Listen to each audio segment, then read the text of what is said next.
മധുരയിലുള്ള ഒരു സിദ്ധർ ഇന്നും ജീവിച്ചിരിപ്പുണ്ട്. നിങ്ങൾ വിശ്വസിക്കുന്നുണ്ടോ? ഇപ്പം ഇദ്ദേഹത്തിൻ്റെ പേരെന്ന് പറയുമ്പം വിഭൂതി സിദ്ധർ എന്നാണ്.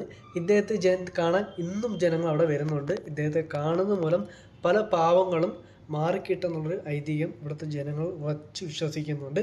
അതേപോലെ വിഭൂതി സിദ്ധറിനെ കുറിച്ച് പറയുന്നതിന് മുന്നേ നിങ്ങൾക്ക് കങ്കനപ്പട്ടി സിദ്ധറിനെ കുറിച്ച് പറഞ്ഞുതരാം. ഇദ്ദേഹം ഒരു സിദ്ധർ തന്നെയാണ്. ഇദ്ദേഹത്തിൻ്റെ സ്ഥലം എന്ന് പറയുമ്പോൾ ദിണ്ടുക്കല്ലാണ്. പല മിറാക്കിൾസും അവിടെ നടത്തിയിട്ടുണ്ട് അദ്ദേഹം ജനിച്ചത് മുതലും അതായത് ജീവസമാധി ആയതും ദിണ്ടുക്കൽ തന്നെയാണ്.